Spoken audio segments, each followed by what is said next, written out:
If we look at doing a couple of examples now with the central limit theorem, we got essentially two cases, not to be confused with the two cases up here, but we got two situations based off of the sample size. So in the first case, we have the individual value. So when working with an individual value, n equals 1, from a normally distributed population, use the methods of 6.2. So use z equals x minus mu all over sigma. So that's just our standard cases that are that we've been working on previously. So, so we already know how to do that this way. But now we have the case of sample values. So when working with a mean for some sample n greater than 1, be sure to use the value of sigma over the square root of n for the standard deviation of the sample mean. So use this. Now, sometimes you can just replace x bar with x because it's going to be kind of evident in the problem. So it's really the same formula as this, but except for the bottom. So we just have a slight extra step to tackle when n is greater than 1. And the central limit theorem applies. So we'll see that in action right now. Okay, so if we look at the first one, it says, assume that SAT scores are normally distributed with a mean of 1518 and a standard deviation of 325. So the first one, if one SAT score is randomly selected, find the probability that the score is less than 1500. So the first thing you have to ask yourself now is, what is n? What's my sample size?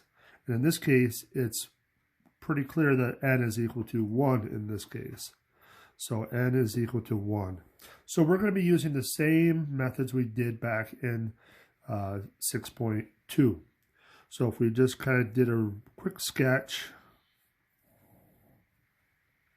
So our mean is 1518, so we know that that's in the middle.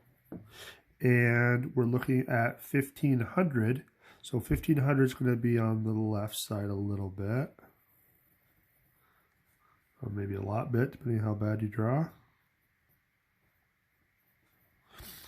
And so we want less than 1500, so we know we're going to be shading on the left-hand side.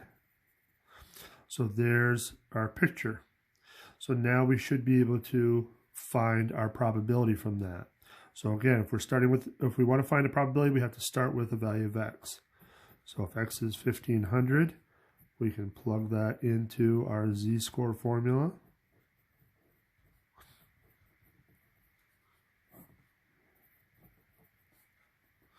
And if we crunch the numbers, so we got 1500 minus 1518, so I think we can see that that's 18, but negative. And then we're going to divide that by 325. So we have 0.055 negative 0.0553, blah, blah, blah. But this is a z-score, so we want to round it to 2 decimal places. So negative 0.06. And so now we got to go to our table and get our probability. So let's go to our table now, and we're on the negative side. So negative 0.06. So right all the way down at the bottom, and looks like 4761. 4761.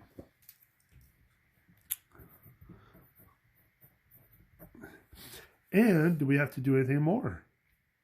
Well, it's already shaded to the left. That's on the left side, so we're done.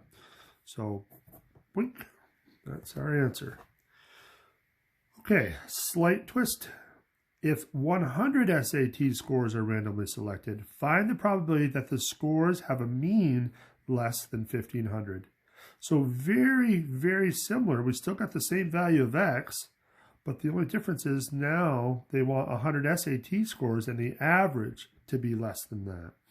So if we are writing our n, we should see that n is equal to 100, but everything else is going to look the same. You got the picture, still have the mean of 1518 in the middle, because remember, the mean doesn't change no matter what n is. So n could be anything, but the mean doesn't change. 1518 is still, or 1500 rather, is going to be on this side. Now again, technically it is X bar, but it's really the same thing. You're still going to plug it into the same spot in the formula, but because we're using the essential limit theorem, we can just kind of roll with it. Now again, if you leave it off, it's not a big deal. It's still going to work as long as you're plugging it into the right spot. But now we didn't even confirm that the essential limit theorem applies. Should it apply? Well, we got a couple things in our favor. The population was normally distributed, so that's good. But look at the size of n. N is huge. It's bigger than 30 by far.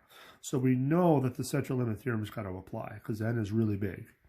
So just to make sure it doesn't hurt. So now the only difference is because n is bigger than 1, we're going to use our modified standard deviation. Excuse me. So what I would do first, just to be safe, is to figure out what this bottom number is. So the square root of 100 is 10. So really we're just moving the decimal point over one spot. So 32.5 should be the bottom. So now when we do our division, so remember the top is still going to be the negative 18. So 18 negative. And now if we divide it by 32.5, numbers are pretty much the same, but you can see our decimal point's a little bit different now. So in this case, when we round it to 2 decimal places, we get negative 0.55. So now we have a little bit different value to look up on our table. So negative 0.55. So let's see. There's negative 0.5 and 55 is right here. So 2912. 0.2912. And again, we're done because it shaded to the left. So there's our probability. So it's hard to tell based off of the diagram, but remember, as n gets bigger, it gets skinnier. Your bell gets really skinny. So so this part of the curve is actually pulled in a lot more than is evident in your diagram. So that's why the probability shrinks, because there's actually less on the left side of it. Not based on these two diagrams though, but in general, when n gets bigger, you're going to see that that skinny effect is going to cause there to be less on the left side of the same value of x. So, okay, let's try the last one here, and then we'll stop. So we got, if 25 SAT scores are randomly selected, find the probability that the scores have a mean between 1550 and 1575. Okay, so the first thing we should notice is that n is 25. And so if we draw our picture,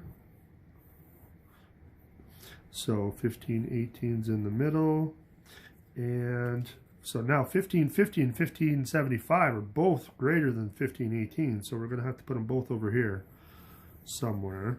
So we got 1550 and 1575.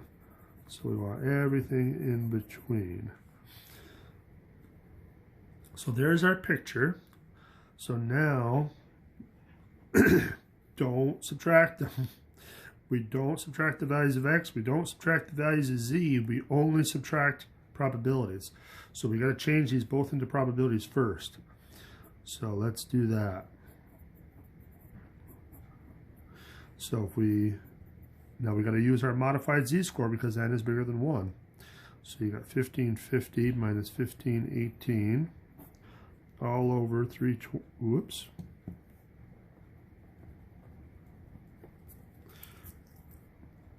All over 325 divided by the square root of 25. Now again, I would do the bottom first. So square root of 25 is 5. 325 divided by that, I believe, is 65. So that's 65. So now if we get our calculator out here, so 1550 minus 1518 equals that. And then if we divide by 65, we get 0.04923. So remember, this is a z-score, so we only need 2 decimal points. So 0.49. So we'll look that up in just a second. Let's do the other one while we got the calculator out.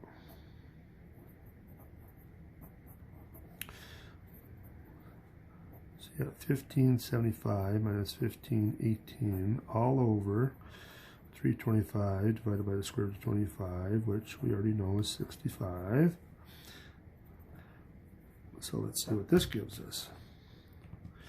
1575 minus 1518 is that, divided by 65 equals 8769, so 2 places, so it looks like 0.88 if we round it. Okay, so now we got 2 positive z-scores that we got to convert to probabilities. So 0.49, so way over here, 6879. Oops. So the probability equals 0.6879. And 0.88 looks like 8106. So 0.8106. And then remember, the last step is to subtract them. Always the bigger minus the smaller. So let's see what we got. 0.8106 minus 0.6879. Looks like 1227. 0.1227. All right, so not too bad, I hope. We're just going to do a few more in the next couple of pages, so stay tuned.